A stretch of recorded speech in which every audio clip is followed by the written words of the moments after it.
നമസ്കാരം. Welcome back to my channel symphony academy with Vikas. ഇന്നത്തെ നമ്മുടെ വീഡിയോയിൽ നമ്മൾ പഠിക്കാനായിട്ട് പോകുന്നത് പോസിറ്റീവ് ആൻഡ് നെഗറ്റീവ് സെന്റൻസ് ആണ്. അതായത് എല്ലാവർക്കും അറിയുന്നുണ്ടായിരിക്കും, ഇങ്ങനെയാണ് നമ്മളൊരു സാധാരണ ഒരു വാചകത്തിന്, പോസിറ്റീവ് ആയിട്ടുള്ള ഒരു വാചകത്തിന് നെഗറ്റീവ് ആക്കുന്നത്. നമ്മളിപ്പോൾ സാധാരണ പറയാറുണ്ട്, ഉണ്ട് എന്ന് പറഞ്ഞാൽ എന്താ പറയുക, ഇല്ല. നമ്മൾ ചില കുട്ടികളോട് ചില കാര്യങ്ങൾ പറയുമ്പോൾ അപ്പം തന്നെ അവർ പറയും ചെയ്യില്ല, വരൂ, വരില്ല, അത് എടുക്കൂ, എടുക്കില്ല, അങ്ങനെ പറയില്ലേ. ആ ഒരു ടൈപ്പ് ഓഫ് സെന്റൻസിനെയാണ് നമ്മൾ പോസിറ്റീവ് ആൻഡ് നെഗറ്റീവ് സെന്റൻസ് എന്ന് പറയുന്നത്. അപ്പോൾ ഇംഗ്ലീഷിൽ അതെങ്ങനെയാണ് വരുന്നത് എന്ന് അറിയണമെങ്കിൽ, സത്യത്തിൽ ഇവിടെ ഇംഗ്ലീഷ് അറിയാത്തത് കൊണ്ടല്ല ആർക്കും തെറ്റിപ്പോകുന്നത്.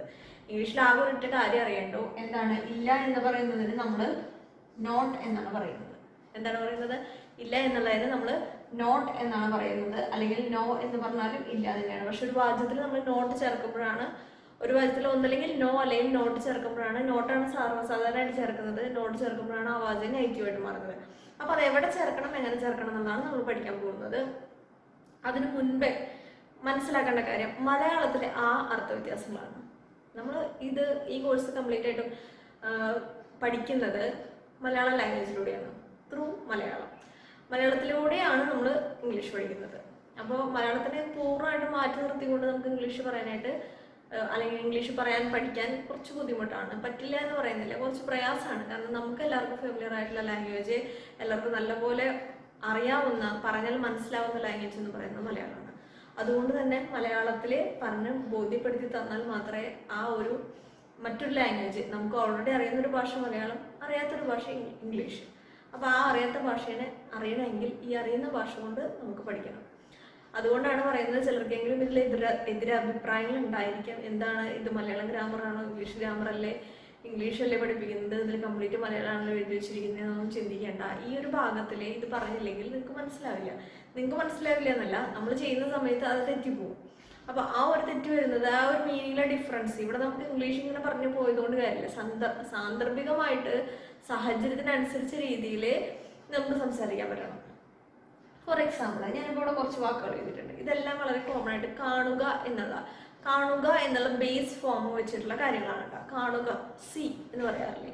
അപ്പോൾ സി എന്ന് പറയുന്ന ഇംഗ്ലീഷ് വെർബ്, കാണുക എന്നുള്ള ബേസ് അർത്ഥം വെച്ചിട്ട് നമ്മൾ അതിനെ പലതരത്തിൽ പറയാണ്. ഇപ്പോൾ കണ്ടു എന്ന് പറയാം.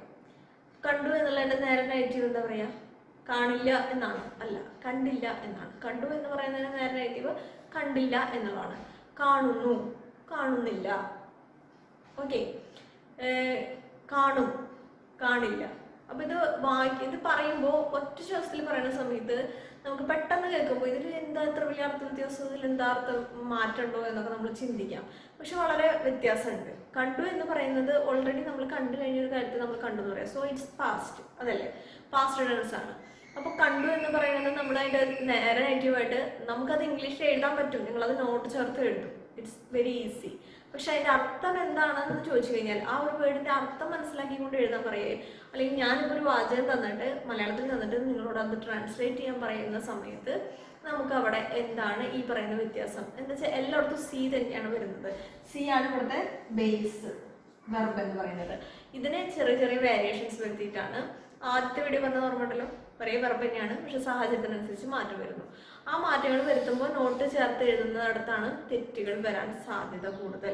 അപ്പൊ കണ്ടു, കണ്ടില്ല എന്നാണ് വരുന്നത്. അതുപോലെ കാണുന്നു, കാണുന്നില്ല. അത് ആ നെഗറ്റീവ് ആക്കുന്ന സമയത്ത് ടെൻസ് മാറിപ്പോകാൻ പാടില്ല, അല്ലെങ്കിൽ കാലം മാറിപ്പോകാൻ പാടില്ല. ഇപ്പൊ കണ്ടു, കാണില്ല എന്ന് പറഞ്ഞു കഴിഞ്ഞാൽ, കണ്ടു എന്നുള്ളത് ഓൾറെഡി പാസ്റ്റിൽ സംഭവിച്ചു കഴിഞ്ഞ കാര്യമാണ്. കാണില്ല എന്ന് പറഞ്ഞു കഴിഞ്ഞാൽ ഫ്യൂച്ചറിൽ നമ്മൾ കാണില്ല, നമ്മൾ വരില്ല, പോവില്ല, നാളെ സ്കൂളിൽ പോവില്ല, ഞാൻ നാളെ വരില്ല എന്നൊക്കെ പറയുന്നത് എങ്ങനെയാ, ഭാവിയിൽ ചെയ്യാൻ പോകുന്ന കാര്യങ്ങളാണ്. പക്ഷെ ഇവിടെ നമ്മൾ നെഗറ്റീവ് ആക്കുന്നത് പാസ്റ്റിലുള്ള ഒരു ഇൻസിഡൻ്റ് ആണ്, പാസ്റ്റിൽ നടന്നു കഴിഞ്ഞ ഒരു ഇൻസിഡൻ്റ് ആണ്. കണ്ടു, കണ്ടില്ല. അപ്പോൾ അത് രണ്ടും പാസ്റ്റ് തന്നെയാണ്, അവിടെ ടെൻസ് മാറിപ്പോയില്ല. ഇനി വീണ്ടും കാണുന്നു, കാണുന്നില്ല, അത് പ്രസന്റ് ആണ്. കാണുന്നു, ഇപ്പോൾ കണ്ടുകൊണ്ടിരിക്കുന്നു, ഇല്ല, കാണുന്നില്ല, അതിനും നമ്മൾ ടെൻസ് മാറുന്നില്ല. കാണും, അത് ഫ്യൂച്ചറിൽ നടക്കാൻ പോകുന്ന കാര്യമാണ്. അപ്പോൾ ഫ്യൂച്ചറിലാണ് നമ്മൾ പറയണം കാണില്ല. മനസ്സിലായോ? കണ്ടിട്ടുണ്ട്, കണ്ടിട്ടില്ല. കണ്ടിട്ടുണ്ട് എന്ന് പറഞ്ഞാൽ കണ്ടില്ല എന്ന് പറഞ്ഞാൽ അർത്ഥം മാറിപ്പോയി. അവിടെ വേറെ രീതിയിലാണ് ആ വാചകം രണ്ടും വരിക. ഒന്ന് പോസിറ്റീവും ഒന്ന് നെഗറ്റീവും വരുന്ന സമയത്ത് ടെൻസ് കംപ്ലീറ്റ്ലി മാറും. അപ്പോൾ കണ്ടിട്ടുണ്ട് എന്ന് പറഞ്ഞാൽ എൻ്റെ നെഗറ്റീവ് എന്താണ്, കണ്ടിട്ടില്ല എന്ന് തന്നെ പറയണം. അതുപോലെ ഇപ്പോൾ ഏറ്റവും കൂടുതൽ കുട്ടികൾ തെറ്റുവരുത്തുന്ന ഒരു വാചകമാണ് ഇത്, കഴിയും, കഴിയില്ല എന്നുള്ളത്. അതായത് ക്യാൻ എന്ന് പറയുന്നതിൻ്റെ അർത്ഥം നിങ്ങൾക്ക് എല്ലാവർക്കും അറിയാം, കഴിയും എന്നാണ് ക്യാൻ്റെ അർത്ഥം. അപ്പോൾ ക്യാൻ്റെ ഓപ്പോസിറ്റ് എന്തായിരിക്കും? കനോട്ട് എന്നുള്ളത്, കഴിയില്ല എന്നാണ്. ഇതിൻ്റെ പാസ്റ്റാണ് കുഡ് നോട്ട് എന്ന് പറഞ്ഞാൽ കഴിഞ്ഞു, കഴിഞ്ഞില്ല എന്നാണ്. ഇത് തമ്മിൽ എന്ത് വ്യത്യാസം? കഴിയില്ല എന്ന് പറഞ്ഞാലും കഴിഞ്ഞില്ല എന്ന് പറഞ്ഞാലും വ്യത്യാസമുണ്ട്. ഇവിടെ എനിക്ക് പോലും തെറ്റിയിട്ടുള്ളൊരു ഭാഗമാണ്, അത് ഞാൻ നിങ്ങൾക്ക് വേണ്ടി പറഞ്ഞു തരാനായിട്ട് ഉദ്ദേശിച്ചത്. തെറ്റാൻ സാധ്യത ഉണ്ട്. കുട്ടികൾ പറയുന്ന സമയത്ത് എന്താ മിസ് ചെയ്യുക, അതിൽ ടീച്ചർ അതെന്താ ഒരു തെറ്റ്, അവിടെ എന്താ പറയാനുള്ളത്? കഴിയില്ല എന്ന് പറഞ്ഞാലും കഴിഞ്ഞില്ല എന്ന് പറഞ്ഞാലും ഒരുപോലെയല്ലേ? അപ്പോൾ കുട്ടികളെ സംബന്ധിച്ച് വലുതായിട്ട് അവർക്ക് അത്രത്തോളം ചിന്തിക്കാൻ പറ്റുന്നുണ്ടായിരിക്കില്ല. ആ ഒരു വേർഡ് പറയുന്ന സമയത്ത് ഇതിൽ അത്ര വലിയ വ്യത്യാസമൊന്നും ഇല്ലല്ലോ എന്നാണ് ചിന്തിക്കുന്നത്. പക്ഷെ അർത്ഥ വ്യത്യാസം നന്നായിട്ടുണ്ട്. നമ്മൾ മലയാളത്തിൽ ചിന്തിക്കണം. അതുകൊണ്ടാണ് ഞാൻ മലയാളത്തിലൂടെ പറഞ്ഞു തരാമെന്ന് പറഞ്ഞത്. കഴിയില്ല എന്ന് പറയുന്നത് എനിക്ക് ഒരു കാര്യം ചെയ്യാൻ കഴിയില്ല, ഐ കാൺ ഡു ദാറ്റ്. എനിക്ക് ആ കാര്യം ചെയ്യാൻ കഴിയില്ല, അത് കഴിയില്ല എന്ന് തന്നെയാണ്. അതായത് ഇപ്പോൾ എന്നല്ല, എപ്പോഴായാലും അത് കഴിയില്ല. പക്ഷെ കഴിഞ്ഞില്ല, I could not do that എന്ന് പറഞ്ഞു കഴിഞ്ഞാൽ കഴിഞ്ഞില്ല എന്നാണ്. എനിക്കത് കഴിഞ്ഞില്ല, അതായത് പാസ്റ്റിൽ എനിക്ക് കഴിഞ്ഞില്ല. ചിലപ്പോൾ നാളെ എനിക്കത് ചെയ്യാൻ കഴിഞ്ഞേക്കാം, ബട്ട് പാസ്റ്റിൽ കഴിഞ്ഞു പോയ കാലത്തിൽ എനിക്കത് ചെയ്യാനായിട്ട് സാധിച്ചിട്ടില്ല എന്നാണ് അർത്ഥം. അപ്പോൾ ക്യാനിൻ്റെ പാസ്റ്റ് ഫോം ആണ് കുഡ്. അതുകൊണ്ട് തന്നെ അർത്ഥത്തിലും ആ പറയുന്ന രീതിയിലുള്ള വ്യത്യാസങ്ങളുണ്ട്. ഇത്രയും വിശദീകരിച്ചത് തെറ്റാൻ സാധ്യതയുള്ളവർക്ക് വേണ്ടിയിട്ടാണ്, അല്ലാത്തവരെ സംബന്ധിച്ച് ഇറ്റ് ഡസൻറ്റ് മാറ്റർ. അപ്പം നമ്മൾ ഓർക്കുക, ഇതാണ് നമ്മളൊരു പോസിറ്റീവ് നെഗറ്റീവ് സെന്റൻസ് ക്രിയേറ്റ് ചെയ്യുന്ന സമയത്ത് മലയാളത്തിൽ ചിന്തിക്കണം. അത് നമുക്ക് വാചകങ്ങൾ ക്രിയേറ്റ് ചെയ്യുന്ന സമയത്ത് നമുക്കിതൊരു ഗ്രാമർ പരീക്ഷ ഒന്നുമല്ല, കുറച്ച് പോസിറ്റീവ് സെന്റൻസ് വന്നിട്ട് അതിന് നെഗറ്റീവ് ആക്കുക എന്നൊന്നും പറയില്ല. സാഹചര്യത്തിനനുസരിച്ചിട്ടാണ് നമ്മൾ നെഗറ്റീവ്സ് പറയുന്നത്, നെഗറ്റീവ് സെന്റൻസുകൾ ക്രിയേറ്റ് ചെയ്യുന്നത്. അപ്പോൾ അതിന് നിങ്ങൾ ഉദ്ദേശിക്കുന്ന അർത്ഥമായിരിക്കില്ല നിങ്ങൾ പറയുന്ന വാചകത്തിന് ഉണ്ടായിരിക്കുക. പലപ്പോഴും അത് തെറ്റിപ്പോകുന്നത് കണ്ടിട്ടുള്ളത് കൊണ്ടാണ് ഇങ്ങനെ പറഞ്ഞു തന്നത്. ഇനി നമുക്ക് എങ്ങനെയാണ് ഒരു പോസിറ്റീവ് വാചകത്തിന് നെഗറ്റീവ് ആക്കുന്നത് എന്ന് നോക്കാം. അപ്പോൾ നമ്മളിവിടെ കുറച്ച് വാചകങ്ങൾ എഴുതിയിട്ടുണ്ട്. ഇതെല്ലാം പോസിറ്റീവ് സെന്റൻസ് ആണ്. എങ്ങനെയാണ് ഒരു വാചകം പോസിറ്റീവ് ആണോ എന്നറിയാം? നെഗറ്റീവ് ആയിട്ടുള്ള, അതായത് നോട്ട് ഉൾപ്പെടെയുള്ള നെഗറ്റീവ് വേർഡ്സ് ഒന്നുമില്ല. നെഗറ്റീവ് വേർഡ്സ് കുറച്ചുണ്ട്, നമുക്കത് പിന്നീട് നോക്കാം. പക്ഷെ മെയിൻ ആയിട്ട് നെഗറ്റീവ് വേർഡ് എന്താണ്? നോട്ടാണ്. നോട്ട് ഓർ നോ എന്നുള്ളത് ഇല്ല എന്നുണ്ടെങ്കിൽ ആ ഒരു വാചകം നമുക്ക് പോസിറ്റീവ് ആണെന്ന് പറയാം. അപ്പോൾ ഇവിടെ തന്നിട്ടുള്ളതെല്ലാം പോസിറ്റീവ് സെന്റൻസുകളാണ്. ഇനി ഇതിനെ നമുക്ക് എങ്ങനെ നെഗറ്റീവ് ഫോമിലേക്ക് മാറ്റാം എന്നും കൂടി നോക്കാം. ഓക്കെ, അപ്പോൾ ഇവിടെ he is writing a letter, അവനൊരു കത്ത് എഴുതുകയാണ് എന്നാണ് ഇതിൻ്റെ അർത്ഥം. അപ്പോൾ ഹി ഈസ് റൈറ്റിംഗ് ലെറ്റർ, നമ്മളിതിനെ നെഗറ്റീവ് ആക്കുമ്പോൾ ആ ഒരൊറ്റ കാര്യം ശ്രദ്ധിക്കേണ്ടത്, നിങ്ങൾക്ക് തന്നിട്ടുള്ള വാചകത്തിൽ ഓക്സിലറി വെർബ് ഉണ്ടെങ്കിൽ ആ ഓക്സിലറി വെർബിൻ്റെ കൂടെ നോട്ട് ചേർത്ത് കഴിഞ്ഞാൽ ആ വാചകം സിമ്പിളായിട്ട് നെഗറ്റീവ് ആയി. That's all. അത്രേ ഉള്ളൂ, ചെയ്യേണ്ട കാര്യമുള്ളൂ. ഇത്ര മാത്രം ശ്രദ്ധിക്കുക. നിങ്ങൾക്ക് തന്നിട്ടുള്ള ഒരു പോസിറ്റീവ് വാചകം നിങ്ങൾ പറയാൻ ഉദ്ദേശിക്കുന്നത്, നിങ്ങളിപ്പോൾ എന്തെങ്കിലും നെഗറ്റീവ് വാചകം പറയാൻ ഉദ്ദേശിക്കുകയാണെങ്കിൽ അപ്പോൾ തന്നെ അതിൻ്റെ പോസിറ്റീവ് സെൻറ്റൻസ് ചിന്തിക്കുക. അപ്പോൾ അത് ഏത് മീനിങ്ങിലാണ് വരുന്നത്? അവൻ കത്തെഴുതുകയല്ല എന്ന് പറയാനാണ് വെച്ചിട്ടുണ്ടെങ്കിൽ അവൻ കത്തെഴുതുകയാണ് എന്ന് എങ്ങനെ പറയുന്നത്? He is writing a letter. അപ്പോൾ he is not writing a letter, ആ ഈസിൻ്റെ കൂടെ നോട്ട് ചേർത്ത് കഴിഞ്ഞാൽ അതേപോലെ അതേ മീനിങ്ങിൽ നെഗറ്റീവ് നമുക്ക് പറയാനായിട്ട് പറ്റും. ഓക്കെ, അപ്പോൾ he is writing a letter, അവനൊരു കത്ത് എഴുതുകയാണ്. He is not writing a letter, അവനൊരു കത്ത് എഴുതുകയല്ല. അത്രേ ഉള്ളൂ അർത്ഥം. പക്ഷെ അവിടെ പോയിട്ട് നമ്മൾ വേറെ ഏതെങ്കിലും വേർഡ് വെച്ചിട്ട് പറയുകയാണ് ഹി ഈസ് എന്നുള്ളതിന് പകരം വേറെ he has not written a letter എന്നൊന്നും പറയാൻ പറ്റില്ല നമുക്കവിടെ. അങ്ങനെ പറയാനും പാടില്ല. അവിടെ ഉദ്ദേശിക്കുന്ന മീനിങ് സാഹചര്യത്തിനനുസരിച്ച് അങ്ങനെ പറയാൻ പാടില്ല എന്നല്ല, നിങ്ങൾ അങ്ങനെ ഉദ്ദേശിച്ച അവരൊരു കത്ത് എഴുതിയിട്ടില്ല എന്നാണ് നിങ്ങൾ പറയാൻ ഉദ്ദേശിക്കുന്നെങ്കിൽ അത് കറക്റ്റാണ്. He has not written a letter എന്ന് പറയാം. ബട്ട് അവരൊരു കത്ത് എഴുതുകയല്ല എന്നാണ് നിങ്ങൾ പറയാൻ ഉദ്ദേശിക്കുന്നെങ്കിൽ രണ്ടും തമ്മിൽ, ഈ നേരത്തെ പറഞ്ഞ ഈ രണ്ട് വാചകങ്ങളും തമ്മിൽ അർത്ഥവ്യത്യാസമുണ്ട്. അപ്പോൾ നമ്മൾ എന്ത് പറയണം? He is not writing a letter എന്ന് തന്നെ പറയണം. അപ്പോൾ ഇവിടെ നമുക്ക് he is not writing a letter എന്നുള്ള രീതിയിൽ പറയാം. ഈസ് നോട്ട് എന്നുള്ളതാണ്. ഓക്കെ, ഇവിടെ ദേ ആർ ഗോയിങ് ഔട്ട്സൈഡ്. ഇവിടുത്തെ ഓക്സിലറി വെർബ് എന്താ? ഇതിനു വേണ്ടിയിട്ടൊക്കെയാണ് ഞാൻ ആദ്യത്തെ തൊട്ട് മുൻപത്തെ വീഡിയോസിലെ ഒരു സെന്റൻസ് എഴുതിയിട്ട് എന്താണ് ഓക്സിലറി വെർബ്, എന്താണ് വെർബ്, എന്താണ് സബ്ജക്റ്റ് എന്നൊക്കെ പറഞ്ഞു പഠിപ്പിച്ചത്. ഇപ്പം നിങ്ങൾക്ക് മനസ്സിലായല്ലോ ഇതെന്തിനാണ് ഇതുപോലെ ഇപ്പം ചെയ്യുന്ന ഓരോ വീഡിയോസും എന്തിനാണ് തുടർന്നുള്ള ക്ലാസ്സുകളിൽ നിങ്ങൾക്ക് മനസ്സിലാവും. ബേസിക് ക്ലാസ് ആണ്, ബേസിക്കായിട്ട് ഏറ്റവും ചെറിയ കുട്ടിക്ക് മനസ്സിലാവാൻ വേണ്ടിയിട്ടാണ്. അതല്ലെങ്കിൽ സ്കൂൾ വിദ്യാഭ്യാസം വളരെ കുറച്ച് മാത്രം ലഭിച്ച വീട്ടമ്മമാർക്ക് വേണ്ടിയിട്ടാണ്. ഇംഗ്ലീഷ് വളരെ പൂറായിട്ടുള്ള ആൾക്കാർക്ക് പോലും എൻ്റെ വീഡിയോ കണ്ടു കഴിഞ്ഞാൽ മനസ്സിലാവണം എന്ന് എനിക്ക് നിർബന്ധമുള്ളത് കൊണ്ടാണ് ഞാൻ ഇത്തരം കാര്യങ്ങൾ പറയുന്നത്. അത് ഞാൻ എടുത്തെടുത്ത് പറയുന്നു. പലർക്കും ഇത് കാണുമ്പോൾ വളരെ പുച്ഛം തോന്നും, എന്തിനാണ് ഇത്ര സിമ്പിളായിട്ടുള്ള കാര്യങ്ങൾ ഇങ്ങനെ ആവർത്തിച്ച് ക്ലാസ് എടുത്ത് തരുന്നത് എന്നുള്ളത്. അപ്പോൾ നമുക്കൊരു ഒഫീഷ്യൽ എഡ്യൂക്കേഷൻ എന്ന് പറയുന്നത്, ഒരു ഫോമൽ എഡ്യൂക്കേഷൻ കിട്ടാതെ പോയിട്ടുള്ള ഇംഗ്ലീഷ് അത്ര കാര്യമായിട്ടൊന്നും അറിയാത്ത ഒത്തിരി അമ്മമാരുണ്ട്, ഒത്തിരി വീട്ടമ്മമാരുണ്ട്.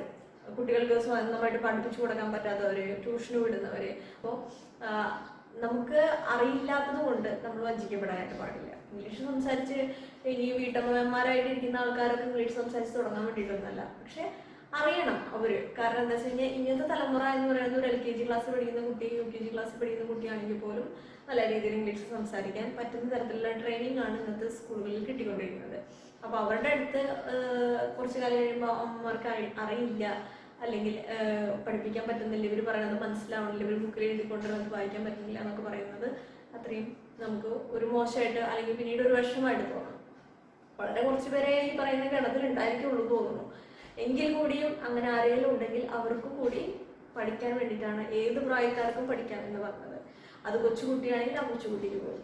അപ്പോൾ അതുകൊണ്ടാണ് നമ്മൾ ഇങ്ങനെ എല്ലാ വീഡിയോസിലും എടുത്തെടുത്ത് ഈ കാര്യങ്ങൾ പറയുന്നത്. അപ്പോൾ ഇവിടുത്തെ നമ്മുടെ ബേസ് ഓക്സിലറി വെർബ് എന്ന് പറയുന്നത് ദേ ആർ ഗോയിങ് ഔട്ട്സൈഡ് എന്നുള്ളതിൽ ആറാണ് നമ്മുടെ ഓക്സിലറി വെർബ്. അപ്പോൾ ആർ നോട്ട് എന്താണ്? ആർ നോട്ട് എന്ന് ചേർത്ത് കഴിഞ്ഞാൽ അത്ര ചേർക്കണ്ടോ, വേറെ ബാക്കിയെല്ലാം അതുപോലെ തന്നെ എഴുതാം. They are not going outside, അത്രേ ഉള്ളൂ. ഇവിടെ എന്താണ്? We have gone, we have gone എന്നുള്ളതാണ്. അപ്പോൾ നമ്മളിവിടെ ഓക്സിലറി വെർബ് ഹാവ് ആണ്. നമ്മൾ എന്തൊക്കെ 24 ഓക്സിലറി വെർബ് പഠിച്ചിട്ടുണ്ടല്ലേ, അത് ബൈ ഹാർട്ട് ചെയ്യാനെന്ന് പറഞ്ഞത് ഇത് തന്നെയാണ്. എവിടെയെങ്കിലും കണ്ടു കഴിഞ്ഞാൽ ഐഡന്റിഫൈ ചെയ്യാനായിട്ട് പറ്റണം. അപ്പോൾ വി ഹാവ് ഗോൺ എന്ന് പറഞ്ഞു കഴിഞ്ഞാൽ ഇവിടെ അത് തന്നെയാണ് കേട്ടോ മീനിങ്. ഈ സ്വാറെന്ന് വരുമ്പോൾ മീനിങ്ങിൽ വ്യത്യാസം വരുന്നില്ല. ദേ ആർ ഗോയിങ് ഔട്ട്സൈഡ്, അവർ പുറത്തേക്ക് പോവുകയാണ് എന്നാണ് അർത്ഥം. They are not going outside, അവർ പുറത്തേക്ക് പോവുകയല്ല. That's all. ഇവിടെ വി ഹാവ് ഗോൺ എന്ന് പറഞ്ഞു കഴിഞ്ഞാൽ ഞങ്ങൾ പോയിട്ടുണ്ട്. ഓക്കെ, നിങ്ങൾ പോയിട്ടുണ്ട്. ദേ ഹാവിൻ ഗോൺ എന്ന് പറഞ്ഞു കഴിഞ്ഞാൽ അവർ പോയിട്ടില്ല എന്നാണ് അർത്ഥം. ഞാൻ ഇവിടെ മലയാളം എഴുതുന്നില്ല, അതിന് വേണ്ടിയിട്ടാണ് പറഞ്ഞത്. അപ്പൊ ഹാവിന് പകരം നമ്മളിവിടെ ഹാവിൻഡ് എന്ന് ചേർക്കുന്നു. ഹാവിൻഡ് എന്ന് പറയുന്നത് ഹാവ് നോട്ടിന്റെ ഷോർട്ട് ഫോം ആണ്. ഹാവ് പ്ലസ് നോട്ടിനെ ഷോർട്ട് ആക്കി നമ്മൾ ഒരുമിച്ച് എഴുതുന്നതാണ് ഹാവിൻഡ്. അങ്ങനെ തന്നെയാണ് അല്ല ആറിഞ്ച്, ഈസിൻഡ് എന്നൊക്കെ പറഞ്ഞിരുന്നത്. അത് നിങ്ങൾക്ക് അറിയുന്നുണ്ടായിരുന്നു. She can sing well, she can sing well. ഇവിടുത്തെ ഓക്സിലറി വെർബ് ഏതാണ്? ക്യാൻ ആണ് ഓക്സിലറി വെർബ്. അപ്പോൾ can not. Okay, can not ആണ് ഇവിടുത്തെ auxiliary verb. Can not.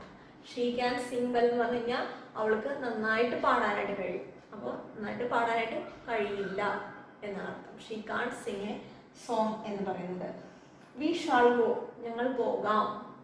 Okay, ഞങ്ങൾ പോകാം എന്നാണ് വി ഷാൾ ഗോ എന്ന് അർത്ഥം. അപ്പൊ നമ്മൾ എന്ത് പറയും? We shall not go.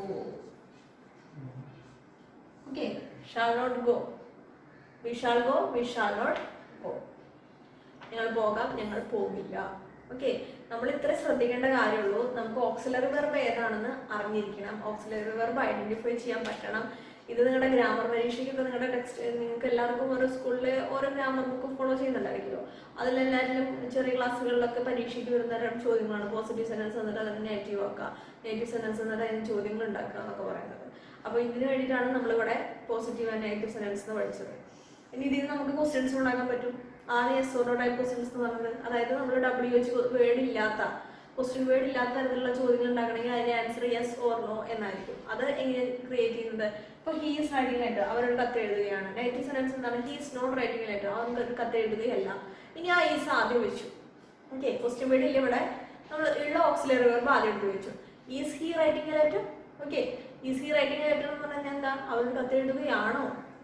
Okay, നിങ്ങൾക്ക് ആ ഐഡിയ മനസ്സിലാവാനാണ്. ഇനിയുള്ള നമ്മൾ തുടർന്നുള്ള ക്ലാസ്സുകളിൽ നമ്മൾ ഒരു യൂസേജ് പഠിക്കും ഇംഗ്ലീഷിൽ. ക്യാൻ ആയിരിക്കാം, ഷുഡ് ആയിരിക്കാം, മസ്റ്റ് ആയിരിക്കാം. ഏതെങ്കിലും ഒരു യൂസേജ് ഏത് സന്ദർഭത്തിൽ ഇംഗ്ലീഷ് സംസാരിക്കാനാണ്, ഏതൊക്കെ സാഹചര്യത്തിലാണ് നമ്മൾ ആ വേർഡ് വെച്ച് ഇംഗ്ലീഷ് സംസാരിക്കാൻ പറ്റുന്നത്, എങ്ങനെയാണ് ആ വേർഡ് വെച്ച് ഒരു സെന്റൻസ് ക്രിയേറ്റ് ചെയ്യുക എന്ന് മാത്രം പഠിച്ചു കഴിഞ്ഞാൽ പിന്നെ അതിൽ നിന്ന് തന്നെ നമുക്ക് നെഗറ്റീവ് ഉണ്ടാക്കാനും ആ നെഗറ്റീവിന് ഒരു ക്വസ്റ്റ്യൻ ക്രിയേറ്റ് ചെയ്യാനും പിന്നെ WH ക്വസ്റ്റ്യൻ വേർഡ് വെച്ചിട്ട് നമുക്കൊരു ക്വസ്റ്റ്യൻ ക്രിയേറ്റ് ചെയ്യാനും പിന്നെ നെഗറ്റീവ് ക്വസ്റ്റ്യൻ ഉണ്ടാക്കാനും ഒക്കെ നമുക്ക് പറ്റും.